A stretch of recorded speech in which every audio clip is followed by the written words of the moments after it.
Music fades in, low, pulsing, atmospheric, dark room, warm lighting. Ooh. I know. Welcome back.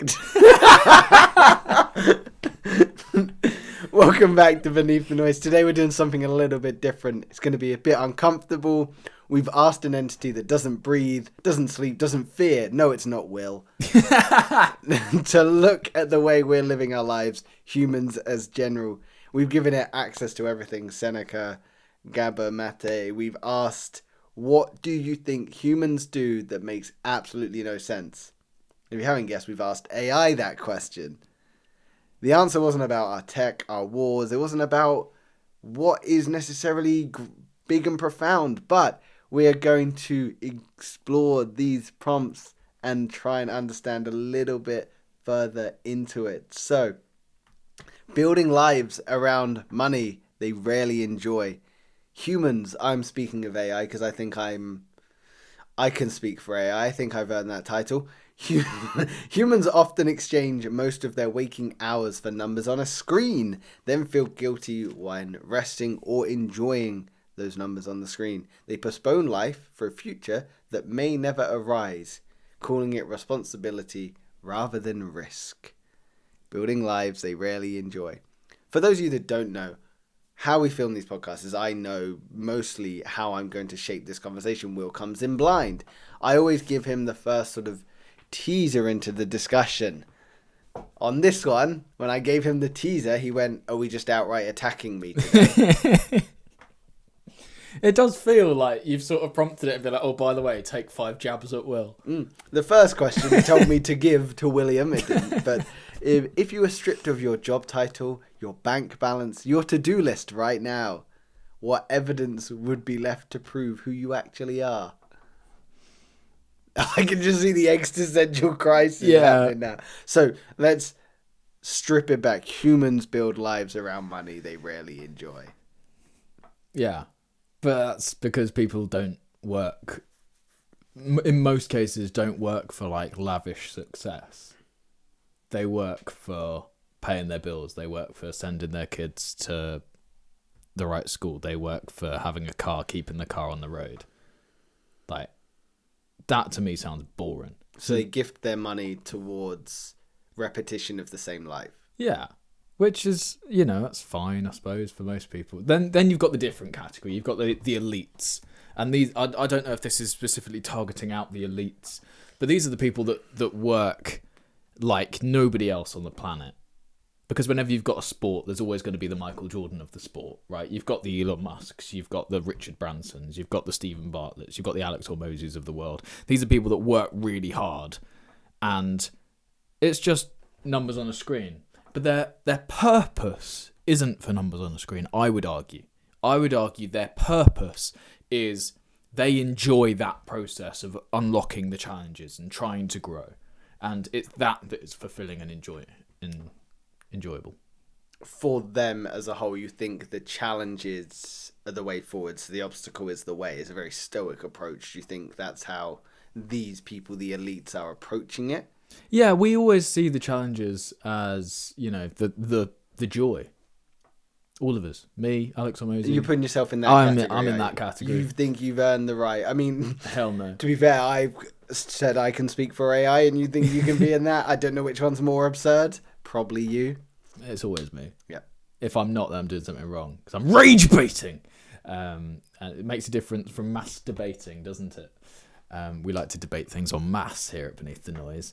And that's what they do, though. They've got to derive pride and fulfillment from solving the difficult challenges. And they've only got to the position of having money because they can solve difficult things.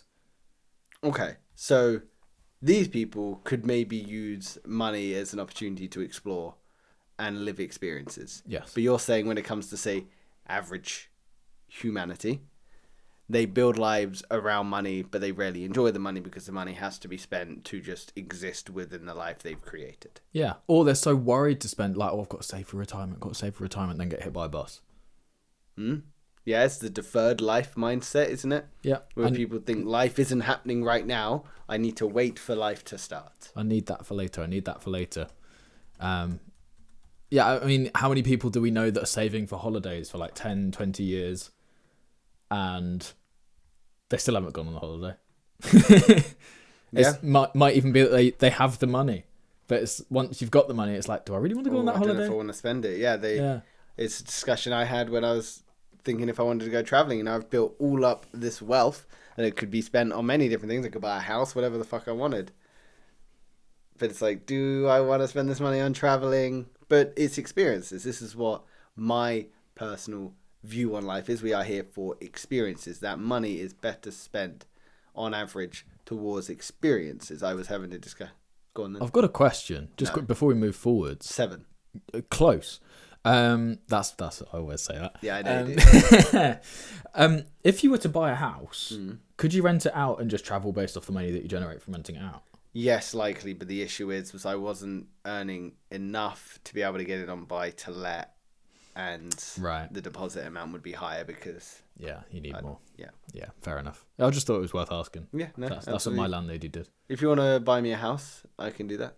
I'm trying. This is why I'm working. So you criticised me for working hard. We just did a little short video where we spoke about how I'm working really hard and like, oh, Will, you're a terrible human because you want to work hard and make everyone else's life better. And then you're like, oh, if you want to buy me a house, then how am I going to buy you a house? I've got to work for me, and then I've got to work for you, and then I've got to work for my family, and then I've got to work. I wasn't attacking you. Just because you felt like it was doesn't mean I was. I hate it when you talk in a calm voice. I can do it so well as well. I wasn't attacking you. Just take a breath, Will. I wasn't attacking you. Breathe. Calm the fuck down. Wouldn't it be better if we all just calmed down? Let's use our inside voice. Just relax. But yeah, no, I think this idea of living for experiences is a really great way to live. I was having a discussion with someone I care about. The road in which they park on their house, people will park across other people's driveways. And they've got a double driveway, but only a single drop curb. So people can park across the second part of their driveway. Drives them up the wall. I'm like, chill out. It's fine. And she's like, no, I'm going to drop the curb, make life better. I'm like, people will still park there. You're going to waste $4,000 on something people will ignore. Is that how much it costs to drop a curb? Well, because they'd have to get the whole thing done. Because they'd have to redo it. And I'm there going, it's going to be a waste. People will park across. You're dropping $4,000 on your morals for someone to disregard them anyway. Wouldn't you rather use that money towards an experience, towards going out there, going to Bali, going to Costa Rica, going to Vietnam, or even investing that with your family? You know, having a shared experience with your family, giving that towards someone you love and care for so they can do something with it. This idea of a deferred life, postponing happiness and fulfillment until a future event like retirement or getting rich, is treating the present moment as a preparation for the real moment that may never come. So I wonder if this is what AI is suggesting. Is obviously it's learned who beneath the noise is the type of discussions we have. So there's a chance it's suggesting that we build lives around money and we rarely enjoy the money because we are constantly living in that deferred life mindset. Yeah, that would make a lot of sense. So people use money as like postponed permission. So many people treat money as a future ticket to freedom. Yet the habits that create the money often eliminate the capacity to enjoy it later, which is wild. I listened to a conversation on Dave. You know who Dave Ramsey is, don't you? I do. So he quite well actually. We go way back. He was having a conversation with a caller, and the caller was like, "Well, Dave, I've got to be honest with you. I'm 58. I have $4 million in my bank account. I've got real estate investments of like an extra $2 million. I've got a pension, which is sort of 1.8 million, and I've got an investment portfolio that has maybe 700,000 in it." It was like, "Well done, you've done a really good job." He's like, so what's your question? Because you're a rock star.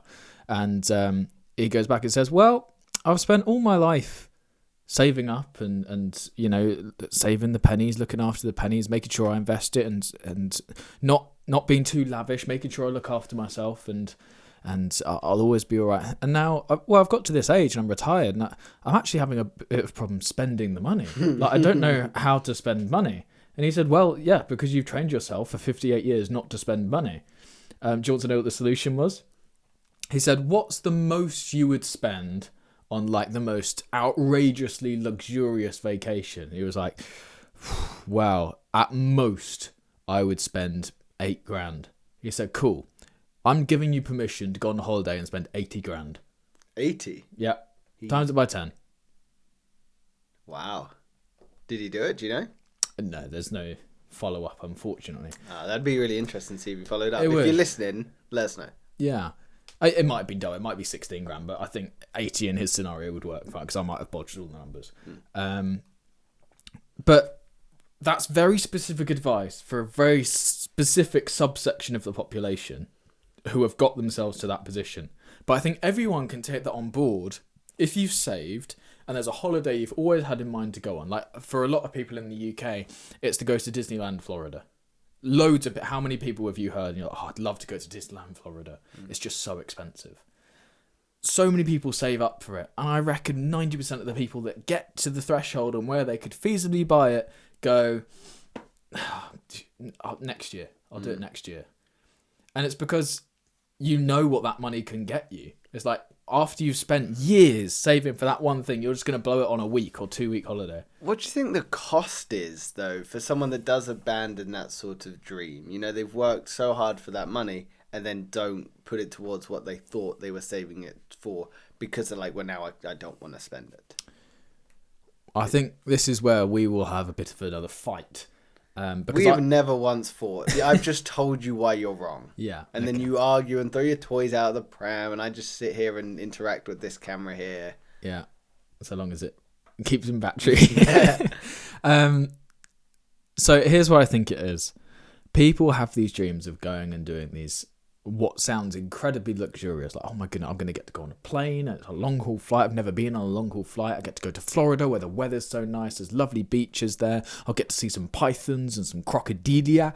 And I'll get to go and see Mickey Mouse. And I'll get to see the big, like the castle of Disney and all of this. I have the great roller coasters, the great experience, the American experience. Talked out like it's very show busy. There's fireworks. It's going to be awesome. And then you save up the 8 to 10 grand that it would cost for you to have that trip and make the absolute most of it. And I think at that point you acknowledge the value of money. Okay. You know how many years, how much hard work it took for you to still cover all your financial obligations and be able to save up that money. And what, you're going to blow 2 years worth of savings on 2 weeks? Does that feel worth it at this point? And I think to be honest, it's a realising the value of money. Okay. I think that's what it is. We're going to disagree. What would you say? Why do people not go on holiday if they've been saving up for years? So that's not the question I asked you. Oh, sorry. I asked you, how does it feel to then not go on the holiday that you might have saved up for years? Like I would freedom. say, no, like self-abandonment. Really? Yeah, because if you've worked that hard for a specific goal, then you decide not to do that goal because you've then gone, oh, maybe we can't spend this. Maybe it's better to go on some other quote-unquote boring expenses, whatever it might be. You're going to feel, I would imagine one might feel like they're abandoning themselves because if you've saved for that specific purpose, that specific experience, all that hard work will be for nothing. Because the reason that money was there was for that experience. And if you don't do that experience, sure, you've got the money, great, yeah, well done, but it's going to feel hollow. That hard work was going to feel hollow. That's how I view it. Because with you, you do want to accumulate wealth. You do. Naturally, it can be to different degrees. Some people might want to just get out of debt. Some people might want to get a house. Some people want multiple houses. It's different levels. But if you're saving up for a reason, if, say, you saved up all your money then didn't buy the house in Cornwall, you'd probably be a bit like, There's no point in living at that point. Maybe not if someone doesn't want to go to Disneyland. It would be quite so extreme. But you see the point I'm making is the money is the freedom and the permission to do the things you've always wanted to do. And life is short. You might get hit by a bus. Life is not promised. And I guarantee if you spunked that money away on Disneyland Paris and then some issue came up, you would likely, if you live in the Western world, find a way to pay for that emergency expense. Go back into debt. Yeah. You can recruit heaps of debt. That's not good advice. It's not good financial advice. No, I acknowledge that. I do not condone this behaviour. What are you saying? I'm saying... If somebody's got 10 grand in the bank to go on a nice holiday, you need about double that. For what? The nice holiday? No, because when you come back, after you have a big expense in life, this is true, by the way, and it's written into physics. As soon as you buy a stock, for example, guarantee you the next month it's the worst that stock has ever performed ever, right? If you save up loads of money, go on holiday, and you come back to your job, I guarantee you the company will have dissolved by the time you come back, or you'll all lose your jobs in the household, or your car will break. Categorically disagree. There's always something that goes wrong. So you need many I times. think that's your outlook on life. Yeah, well, you got to protect yourself. No, I think I've been away on expensive holidays when I've been employed and come back and the company is still there. I am still employed. My house is not caught on fire or been abducted by aliens. You're just one of those lucky people. No. No, I'm not. Life is not as depressing as you seem to think it is. Things will not automatically go wrong because you decided to prioritize an experience. I think that's your mindset. You assume that because you've prioritized an experience, something must go wrong because it doesn't align completely 100% with your values. Are you worried that when you come back from Bali, shit's going to go wrong? I think the whole time I'll be in Bali, my YouTube channel will be tanking. I think that might be because you'll preemptively make that happen. Yeah, but how can I control that? I'm trying when I make the videos. I'm doing what's required. The power of words is profound. But yeah, building lives around money that they rarely enjoy. I don't know. We do have very different mindsets on this, but you know, you spend your life saving up to not enjoy that money. I don't get it. You know, we're both going to die. You might have more things than me. You might have more zeros in your bank account, but I guarantee I'll have a richer, more wealth of more experiences.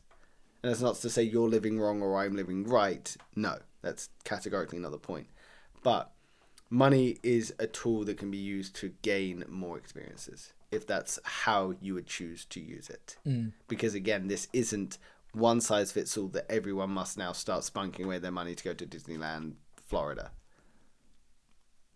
It's not what I'm saying. No. But if you can use money and embrace spending it, and the reason I'm saying this is because I used to be very similar to you. I never used to spend any money at all. I was awful.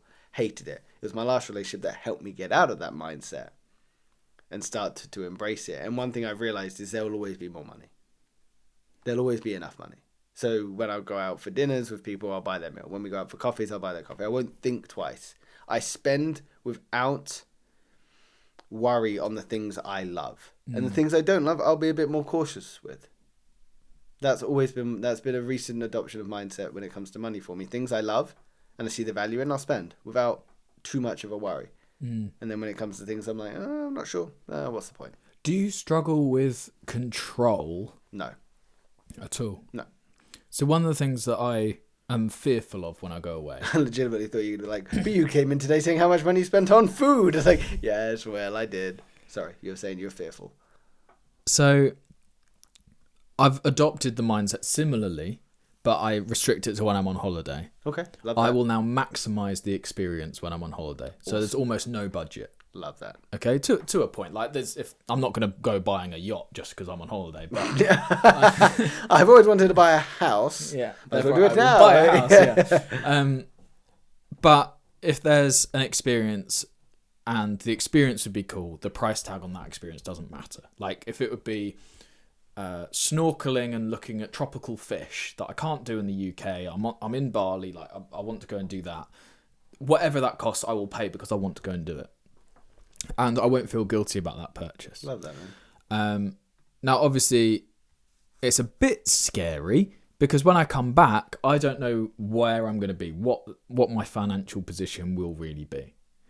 Now, you could argue, well, maybe you should budget the holidays. You should never spend more than $5,000 on a holiday. Like, well, yeah, but if the thing that makes that holiday worth it would be me spending $5,000 or $6,000, like, I think I would rather cherish that memory and spend the $6,000 rather than done all the hard work to get out there. Why would you then restrict yourself to a point of not enjoying it? Exactly, and I learnt that lesson very vividly. I've got two very contrasting holidays that I've been on with my girlfriend. So it's not the people that have changed. It was a very clear A/B test, as everything in my life. The evidence was great. It's very scientific. There was only one variable, as every good test should be. Exactly. So we flew to Amsterdam, and we didn't spend a lot of money when we were there. Disappointing. And I was very disappointed by the holiday. I didn't do any drugs. I didn't sleep with any prostitutes.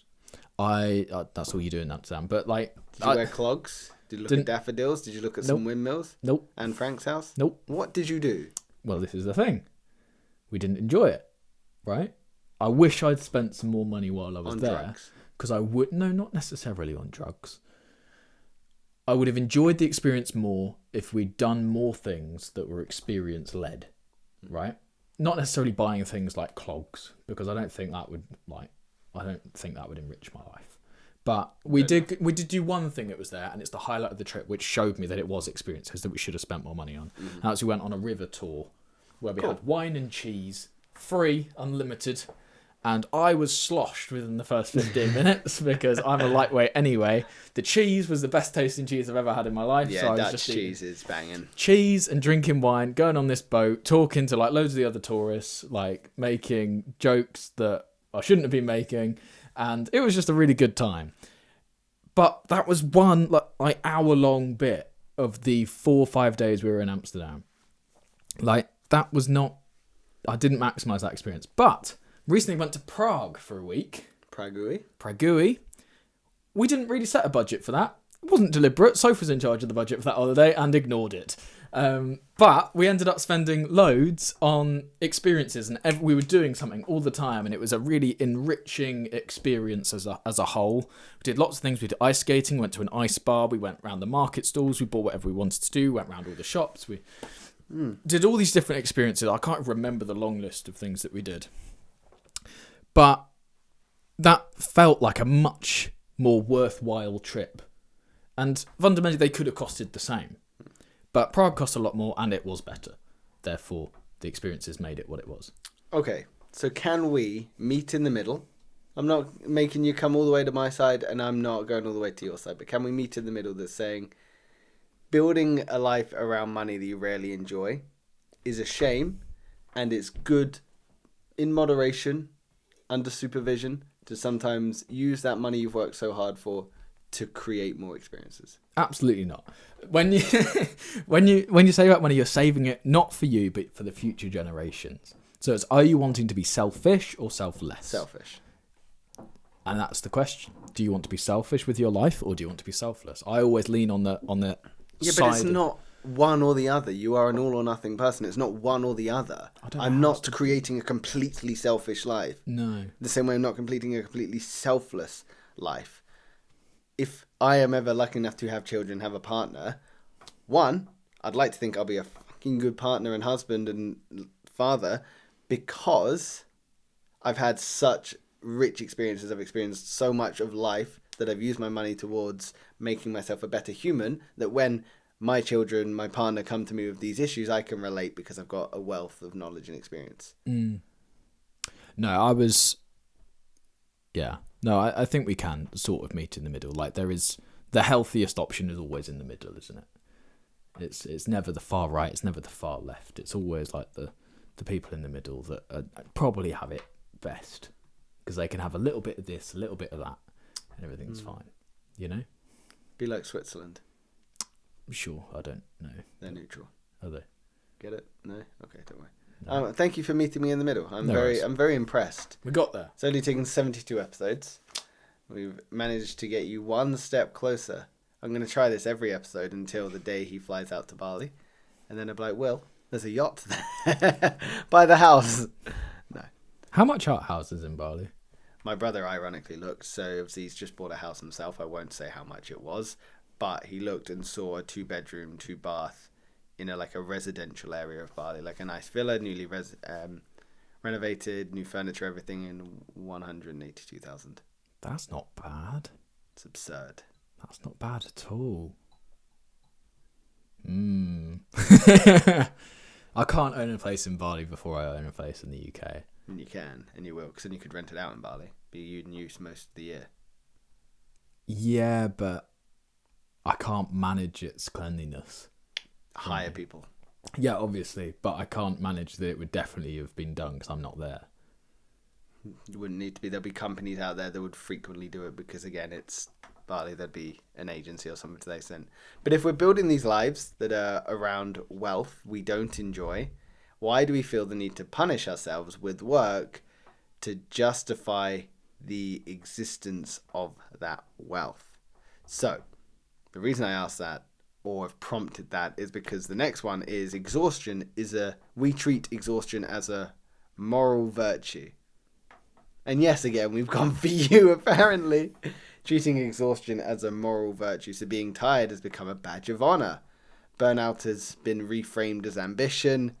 Rest is something to earn, not something that's required. Why have we as humans started treating exhaustion as a moral virtue? I think we take so much of our culture from Japan. Oh, you've learned about Japan's culture, have you? Well, you've taught me that it's a compliment in Japan if you tell somebody that they look tired. And I feel like we've done the same thing, but we don't say that in so many words. But we do tend to brag. Like, you look online, it's like, oh no, I worked 18 hours a day for 3 years to get where I am. It's like, what? So you had 6 hours sleep, 7 days a week. Like, that's... And then worked every waking hour. Like, that's, it's extreme. And the message that puts out is that for anybody else who wants to get ahead, that's what you've got to do. So then people are like, oh, well, if I don't work 18 hours a day, then I'm not doing what's required, then I haven't earned rest. It's a real two-sided coin. And the reason I say that is, again, I'm going to meet you slightly in the middle, which is rest is important because it helps you recover, helps you feel more grounded, helps you maintain your sense of identity, your self-compassion. Yes. But pushing and working hard does achieve. Obviously, if it didn't, people wouldn't work hard. It does. But we've taken fatigue as like social proof that you're doing well now. So tiredness has become evidence of importance, commitment, and worth. If someone is constantly tired from their job, chances are they're working hard. We make that assumption. I think it's all the assumptions we now make regarding fatigue, burnout, and exhaustion. Yeah, treating exhaustion as a moral virtue. Do you think it is? It's so difficult. I don't think so. Ironically, I think the people that do work stupid hours aren't actually as tired as the people who work less. Why did you say that? Because if you were the type of person, like me, I will happily work 12 to 16 hours on any given day. Like, I enjoy it and it fulfills me and it gives me energy. Therefore, I don't feel tired.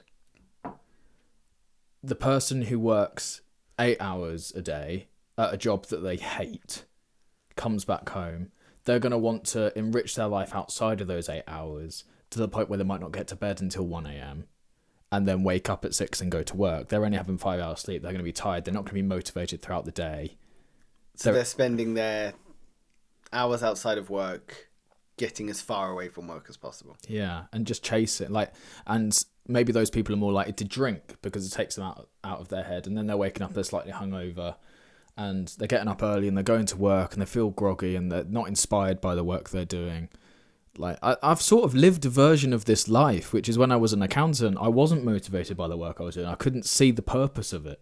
I know accounting is apparently needed for something, but I was an accountant I was in it for 3 years, really, start to finish. I still don't really know why I was doing it. Like, what benefit does this have? Like, bookkeeping, okay. Why? You're just helping other people run their business. Yeah. It's like, well, they can do that. I didn't like it at all. And I couldn't understand how anyone would derive fulfillment from doing that.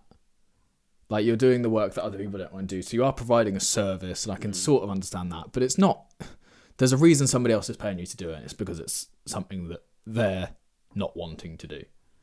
It's like, I didn't understand it. Anyway, so I've been in that. I was working it was a really good scheduling, to be fair, to try and encourage the sort of work-life balance. You could start any time between 8 a.m. and 10 a.m. And you could finish any time between 4 and Yeah, 8 p.m.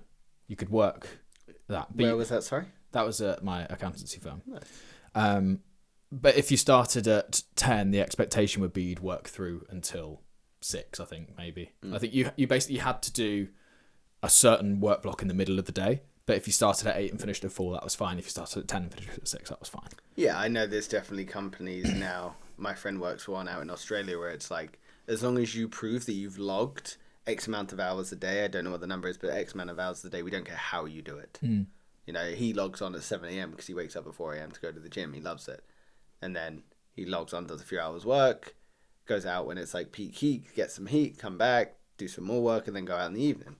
You know, he loves it. But yeah, there's definitely more people that are starting to lean towards that slightly more flexible working. So do you think we still treat exhaustion as a moral virtue, or is it something we're maybe phasing out and understanding the importance of self-care? Or is it something we only attest to those that are maybe really successful? Because I suppose what it's hiding is, for some people, a fear of slowing down. It's something we touch on in a few different sort of themes throughout this podcast, but the fear of slowing down because the rest can threaten identity. There's people that legitimately feel like they need to keep moving to get away from the thing that they're being chased by. You know, you've said it can be positive motivation to run away from something. However, if the thing you're running away from is an identity crisis, that's likely not the most sustainable fuel, and that is going to keep you running on this sort of exhaustion, burnt out hamster wheel. Yeah, I'm sorry, I did sidestep your question. I think it's because I just don't have the answer. I don't know what public Why perception don't is. you have the answer, William? No. Defeats the point. Sort of, but I think it's important to just discuss them maybe from a point of vulnerability and say, like, you know, I don't know if people are valuing it as much. Is it something that I value? Maybe if I hear that somebody's working really hard, my natural instinct is, wow, I'm impressed. You know, I'm impressed that they're working that much. Am I impressed by the tiredness? No. Okay. I am impressed by the commitment to working that many hours and doing it. But would I prefer... So my girlfriend, she works 14-hour days, working 14 hours today. Maybe not, actually. Maybe she finishes at lunch. I don't know. And I say to her, I can see when she works blocks of 14-hour days, how tired she gets, and she's not quite the same person. And then I see she gets 3 days off in a row occasionally, and I see the type of person that she sort of returns to being, and I can see that. So with her, I encourage her to work less or try and choose shifts that are, you know, more towards keeping a steady sleep schedule, because I can see the impact. And maybe it's easier for me to see in other people than it is to see myself. I don't know. I think because, like you say, when we see it in other people, when we see exhaustion in other people, if it's someone you care about, chances are you're going to have a slight tinge of worry for them. You know, I see how hard you're working. Are you okay? Like, is the job all right? Are you doing okay? Maybe, like you say, we treat not exhaustion, but hard work. So maybe it needs a little bit of breaking down to fully understand that we treat discipline and hard work as something to be admired, but the exhaustion is something we are maybe phasing out. Maybe, I'm not sure. Because again, we're not ever approaching these questions or prompts as if we're experts or we have the answers. We're just discussing. That's the whole point of why we're here. You know what I think is really interesting? Sorry to sort of cut you off. No, please. Is humans spend so long optimizing things to make our lives easier. And instead of us looking at, like, all the technology we've got now versus the Victorian times, like, if we wanted to accomplish the same amount of work as they did in the Victorian times, we could probably work an hour a day per human, right? And achieve the same amount. Mm-hmm. But nobody thinks like that. As soon as a new tool, like AI comes out, you can now do 4 or 5 people's jobs as one individual in a working day. But instead of thinking, oh, okay, well, I only work 20% of the day that I used to work and get the same amount of work done, everyone's like, oh, well, I'll just get more done in my day. Because we're geared towards acceleration, aren't we? Yeah. We're accelerating. And it's mental. Like, we just want more all the time. We want more, we want more, we want more. And I guess that's probably part of the reason why we've got all the technology that we do have, because people always want more. Yeah. But it is about optimization. It's about acceleration. How can we make things easier? How can we lean towards a life of more comfort, or how can we make problems easier? From a quality of life standpoint, though, culturally, we support the things that make our lives easier and can optimize our growth and make our jobs more efficient. And at the same time, we slag off social media for making our lives more comfortable and enjoyable. Because, you're not being productive if you're doing that. I've done it myself. I have. If you spend 8 hours a day on social media, like, I'm having a go at you. Like, no, do something. But like, we've gone down two different roads. We've made everything more efficient so we can do more in a day, and then we've made chilling out way easier. And if somebody does too much of the chilling out, I'll have a go at you for not working hard enough. If you work too hard, now I'm saying I'll have a go at you if you chill out. We've made the extremes too wide, do you think? Could be. It's another thing that we found where there's a clear and blatant duality. Humans are inherently complex, though, aren't we? And we'll always find an issue with something. Yeah. We'll always find an issue with something. The most perfect... I know it's a really dumb analogy, but if you watch Rick and Morty, you know the episode where the dinosaurs come down, they solve all world problems and let humans be free. Humans get bored. They suddenly were like, well, what are we doing? And they just start doing nothing. Humans will always find something wrong with it, because... We're the spaniels that need the walk. We're the golden retrievers. With no you brains. always correct it to golden retriever. That's because I love golden retrievers. Do you? You love spaniels. Hello. In case you wanted to know what Will's chest sounded like. Yeah, there you go. That's what his chest Feel sounded my like. heart pumping. Yeah, there you go. Boo. Whoa, the chest ache yesterday. No, I'm a German Shepherd guy. Are you okay? Fundamentally, that'll be the first one I get, and then maybe a Tibetan Mastiff. Nice. Yeah, big dogs. If I had the land, I'd get an Aussie Shepherd. But I know how much stimulation they require, so that's why I'd get a golden retriever. You need a ranch if you want. They're shepherds. They're working dogs. Yeah. They need space to be free and shepherd sheep.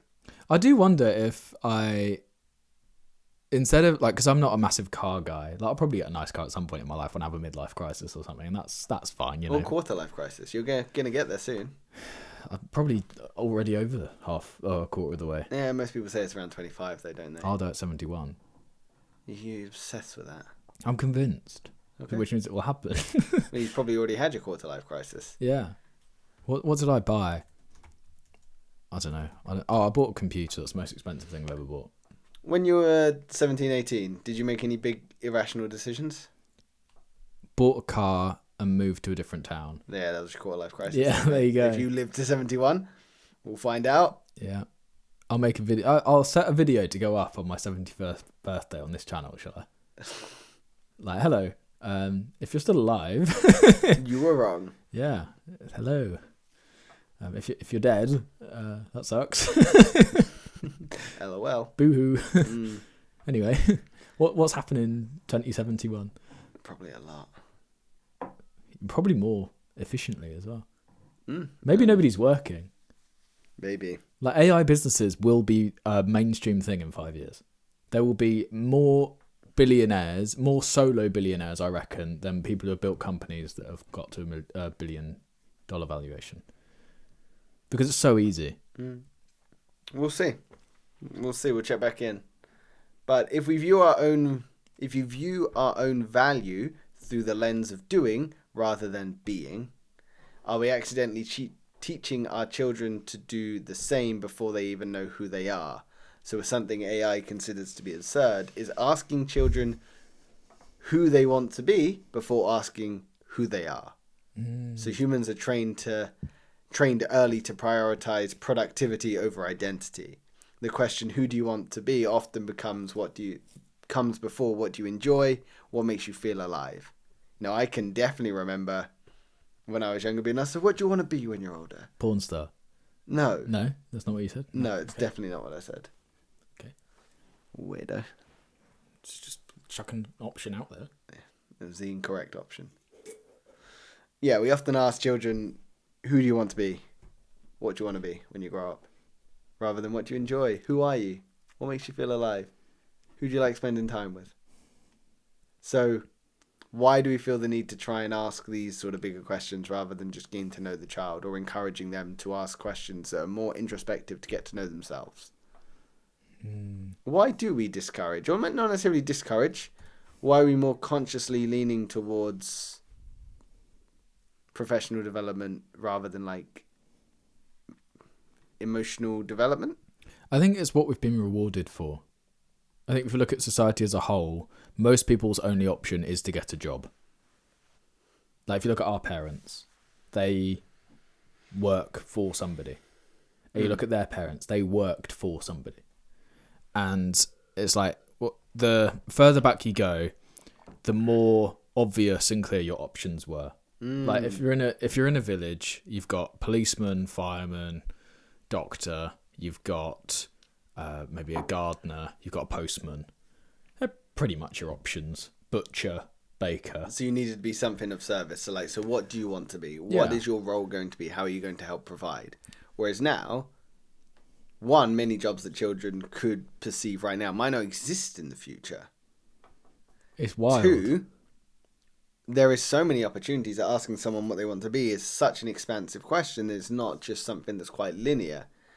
So maybe if we focus on asking better questions, like what kind of person do you want to be? That's so good. It's such a good framing. Yeah, which is so interesting because it's not, like you've said, not something that we've ever had to think about because there's always been a reason. I want to be a firefighter because I want to help people.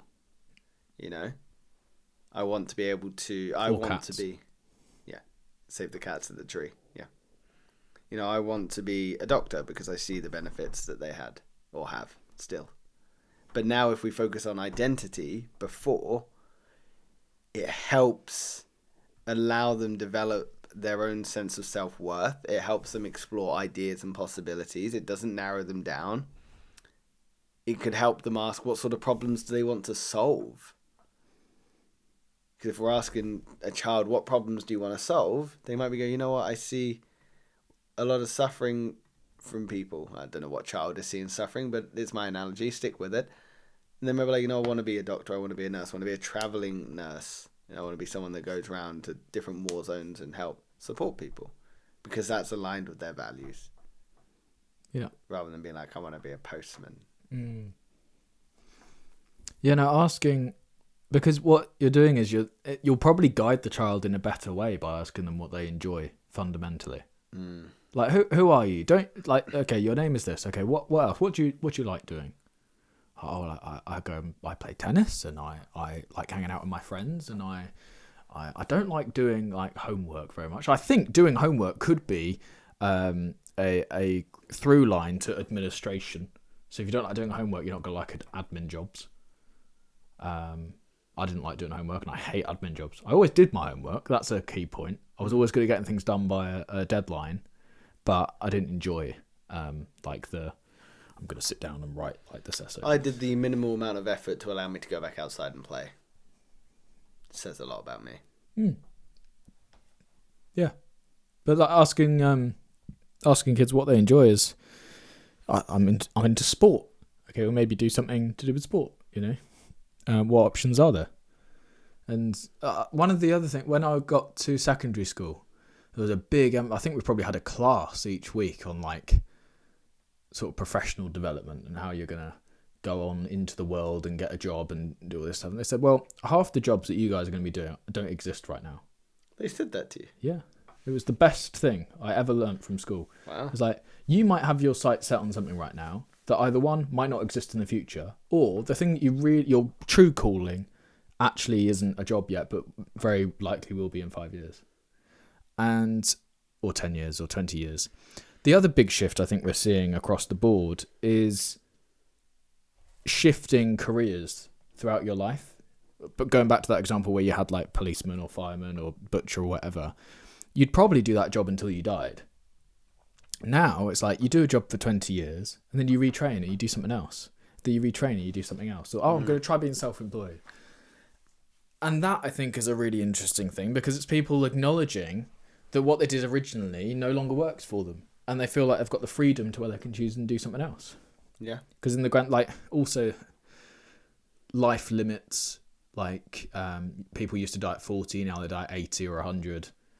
Like, you know, that gives you an extra lifetime, if you like. You have more access to widespread information now, whereas you may not have had that in the past. You only knew what your society or your tribe knew, whereas now you can gain information from all over the world, from some of the greatest thinkers that are out there.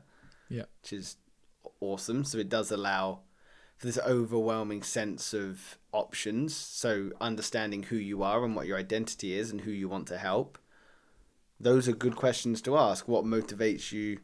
What skills do you want to learn? That will help decide where to explore in life rather than niching down and going, who do you want to be when you're older? What do you want to be when you're older? You're asking them to explore who they are as a person, what makes them inspired, what makes them motivated. I suppose as well as like many adults return to therapy, travel, or just burn out because they never answered those sort of questions. They never asked, who am I? What do I like? What motivates me? And by the way, you're never too old to ask yourself those questions. Absolutely not. And even if you think life's going great, it still doesn't hurt to ask the questions.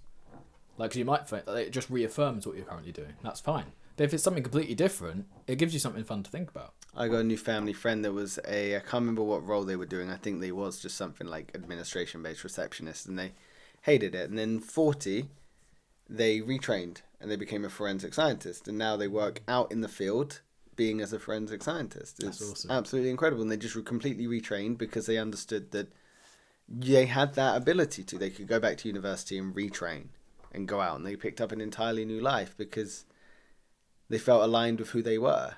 So I suppose it's super important to know your identity. Yeah. And realistically, to retrain now, if you live until 80, it takes 2 years to retrain, really.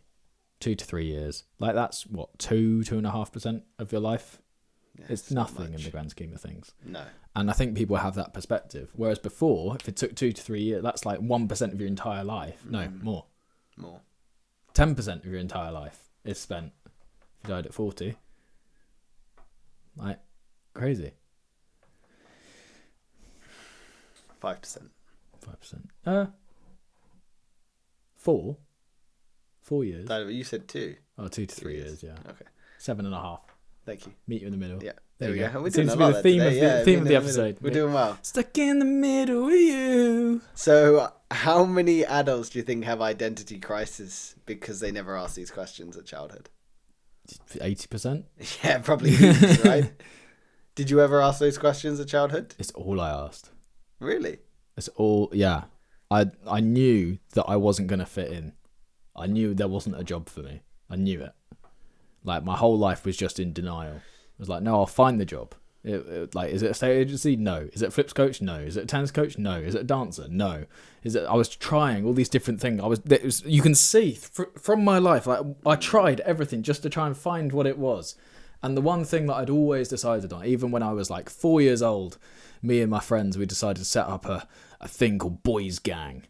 And it was very cool. Yeah, it was. We wore shades. And it was boys. We had business cards made up. We didn't know what we were selling, but we had Boys Gang. It was great. And I think that was probably the first sign that Will was probably going to become a businessman or some sort of self-employed person. Super important question. Boys really Gang. valid to the story. Was boys with an S or a Z? My granddad asked me the same thing at the time. It was with an S because we wanted to be more professional. Carry on. Yeah. So, but we set that up, and that was interesting. We had nothing to sell, as I say, so it was a business without a product, which I didn't quite understand at the time was solid business plan. Was an integral part of running a business.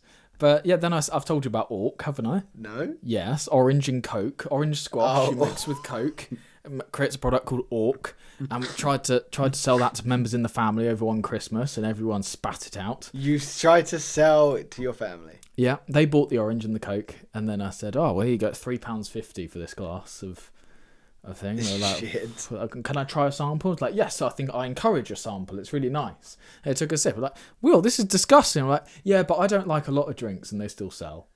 That was my thinking behind that. Oh my god.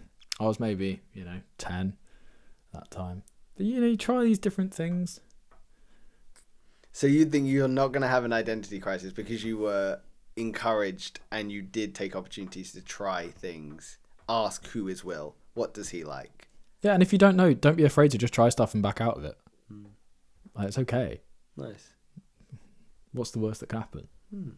I also wonder what impact society can have on a young human that's asking those sort of questions, because the reason I say that is I was encouraged to try loads of things, but I was also told at some point there's a point where you get a job and you grow up. And I've had similar mindsets to you, which is I always feel like there's something that can't just be life. You can't just accept that that is life. I can't just accept that. And I might be wrong. I might get to 40, 30, 50, 60, whatever age you want to put in, and find out that I was wrong. But I don't want to live that way. Maybe I'm childish, maybe I'm immature, but because I had the opportunity to explore who I was, I don't want to ever stop doing that. No, find out. I think exploration is important, and keeping that childlike wonder is really important, because that's what keeps you creative. It keeps you excited for things. Having new experiences keeps you young. I suppose the issue with doing it the other way around is you're building a life and you don't really know who it's for. Whereas if you know who it's for, you can build the life for you. Yeah. But if you're like, oh, I've been told this is the life I need to build, so I need to align myself with that. So there's going to be that identity crisis. But crazy. That's a cool one. Asking children like who they want to be rather than asking who they are. But we spend our entire lives from childhood upwards trying to be something rather than someone. That's what it's suggesting. Is it any wonder that chronic anxiety has become the background noise of the human soul? So in this current society, we've normalized chronic anxiety as the normal cost of living. That's something AI is considering as absurd. Normalizing chronic anxiety as the cost of modern life. So, yeah, persistent nervous system activation is labelled stress and treated as inevitable now. Humans adapt to threats so thoroughly that calm begins to feel unfamiliar and even suspicious. Yeah, which I suppose anxiety should not be a constant. It's not something we should have normalised. No, it's not something you should be proud of. The amount of people that go about bragging that they've got ADHD and ADD. Have you heard that anxiety is the most over and under prescribed mental health disorder in the world? It doesn't surprise me, but expand on that. So it's the most over, not subscribed, but over assessed. Diagnosed, thank you. Because there's so many people that think they have it and they go I've got anxiety, I'm nervous. No, you're just nervous. You haven't got anxiety, you're just a little bit stressed. You haven't got anxiety, chill out. Someone that has anxiety knows what anxiety feels like, and there's a strong chance that person that has anxiety hasn't gone to the doctor to get it diagnosed. So it's the most over and under diagnosed mental health disorder. Well, it's almost become like a bragging thing. Like, when else in life has a disorder become something to brag about? Do you think it has become something people brag about? Let's take another disorder. Let's say epilepsy, right? You go for a job interview and you're talking to him and you're like, oh yeah, well, I might struggle to do that because I have epilepsy, so I'll just be shaking on the floor for a bit and then I'll come back and I'll try working again. It takes me a while to get my head in the zone or whatever. Like, you probably wouldn't say that in a job interview. I feel comfortable talking about epilepsy because I used to have it. But with ADHD, it's like, oh, my ADHD, yeah, I'll be able to hyperfocus and then I'll get really distracted and I'll do loads of other things. But yeah, I've got ADHD. So yeah, you can sort of expect certain behaviours. Like, people will happily talk about the fact they have ADHD. It's like, yes, you should obviously be comfortable with who you are and whatever. But at the same time, like, whenever you're in a job interview, you're talking, like, you want to put your best foot forward. You don't want to necessarily, advertise the fact that you have a disorder. Yeah, maybe it has become so normalized that we feel the need to just explain it. I guess maybe we've over generalized what anxiety means. Feeling slightly nervous, slightly apprehensive. We've been like, that's anxiety. Is it? I think you can also feel anxious without having anxiety. Yeah, absolutely. I agree. No, I completely agree with that. But I suppose what this one's suggesting is we have also put in systems that allow us to breed anxiety, like constant connectivity in social media. Again, if you haven't listened to our social media sort of discussions, they're worth listening to, but being constantly available for someone to get in contact with, your constant availability in your phone buzzing, being aware of it, that's going to cause constant fear of missing out. It's going to have, FOMO, foster comparison culture, perfectionism. It's going to lead to inadequacy, which is going to make you feel anxious. The hustle culture is ripe and new in this world, constant, feel the need to be busy and stressed. And as we've discussed, stress can be a badge of honor almost, like overworking, exhaustion is the virtue as we've explored. There's also been, which is both good and bad, but the stigma reduction with anxiety. So we've reduced the stigma. It used to be if you had anxiety, it's judged. Depression was judged. ADHD, ADD, bipolar, all these things were judged heavily, which was bad. There was a big stigma around mental health. So we've done really well in normalizing anxiety. But over-normalizing chronic anxiety is just the cost of living. It's just the barrier to entry. No. Anxiety shouldn't be the barrier to entry to life now. And we've created a world where calm feels unfamiliar because chronic anxiety trains people to mistrust that stillness. Peace can feel like something's wrong because we live in an inherently busy, noisy world. What if anxiety isn't something to eliminate but something to understand? Yeah, could be. I think if you're going into every situation and that you feel like a wave of numbness and you don't really, like, you're looking for somebody to guide you through, understanding what the causes are, what the reasons are for that can be helpful. Yeah. Because is it just a fear of the unknown fundamentally? Is it just a fear of you're going to offend somebody? Is it a fear of how you look? There's so many different things it could be. But I think the only person that can answer that question fundamentally is you. And a therapist can help you figure that out by probing and having the right questions. But fundamentally, it is you that has to do that self-development. It's you that's got to find the reasons. And even if you don't find the meaning and the reasons, like, coming to terms with the fact that if you go into a new situation, it will be okay. Sounds really simple, doesn't it?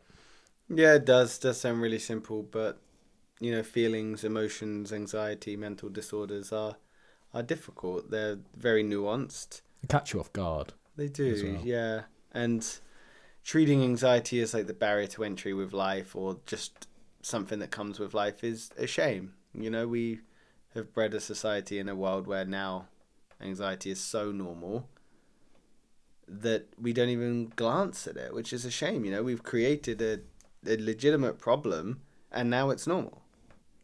I wonder what other areas of life we've created a legitimate problem, but now it's just considered normal. It's quite damaging. What do you think a mentally secure, mentally healthy society would look like? Friendly. Everyone would be approachable. I feel like the idea of going into Tesco's and not talking to anyone would be a foreign concept.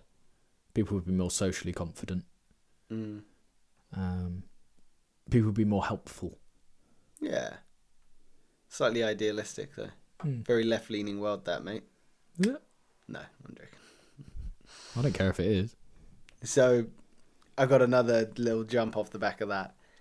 If all of those things we've discussed today were normal, let me try that again. If none of them were normal, if none of them were considered normal in normal life, what kind of lives would we be building instead? So, if all of these things we discussed, which are practical, realistic things that happen in our life, how humans address and approach life, if none of them were considered normal, what would life look like?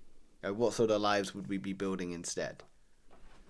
Slightly more free, slightly more experience-based, slightly more self-assured, aligned with one's sense of self, but I will caveat it was likely one that has less focused on external validation and maybe development, more focused on intrinsic and communal values. That would be my argument. I think it would be a life that was built for you. But I think also immediate community. Sorry, I interrupted you, but that's my thought as well. So I think it would be community-based as well. Yeah. Just not expansive community. I think you'd end up going down career paths, and I mean, maybe the whole idea of having one career would just not be a thing. I think you'd probably think, oh, I want to do this. And maybe you'd have interchangeable jobs where you'd like be part of almost like a union. And if you're in the mood to do plumbing today, you could go and do plumbing. If you're in the mood to do IT the next day, you could go do IT. And the pressure on whether or not you were at the elite levels would not be there. Maybe you're waking up going, what would be the best use of my time for the tribe today, for the community today? How could I best invest in those around me? Yeah. You know, if I'm not building a life that's based around money, I'm a little bit more free around my money. How can I better use that to better my life or others around me? If exhaustion isn't a moral virtue we're aiming towards, people might be a little bit more relaxed, more focused on community and spending time together rather than working themselves to the bone. And if we're asking children who they are, we'd likely have a lot more emotionally intelligent people as they get older, less identity crisis, and then anxiety would likely become lower as an impact anyway.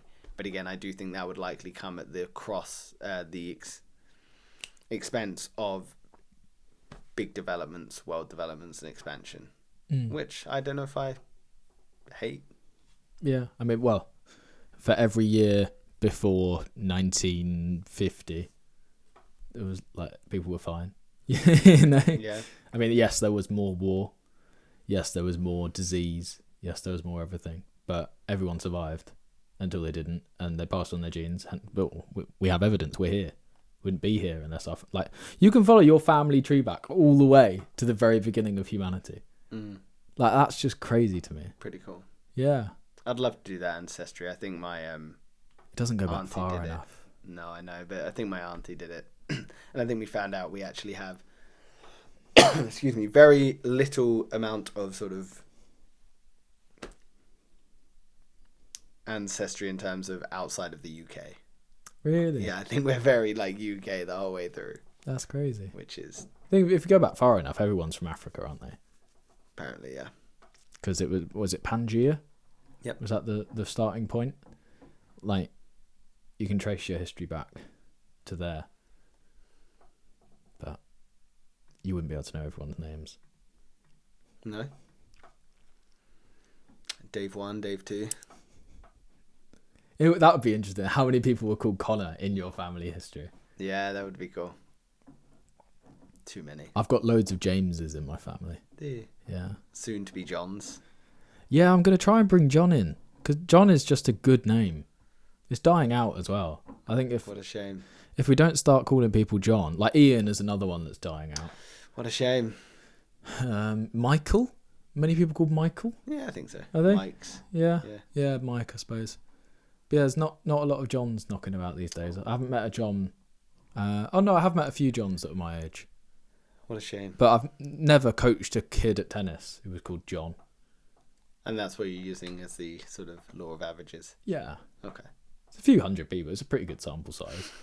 You know. But I've met a lot of Elis, a lot of Romans, a lot of Wilders, a lot of, those names. All very, new, hippier type names. Outlandish. Like it. Should find a word. Barracuda. Barracuda indeed. My hands are very sweaty. I'm not doing that then. Squelch. I don't want to touch your wet hands.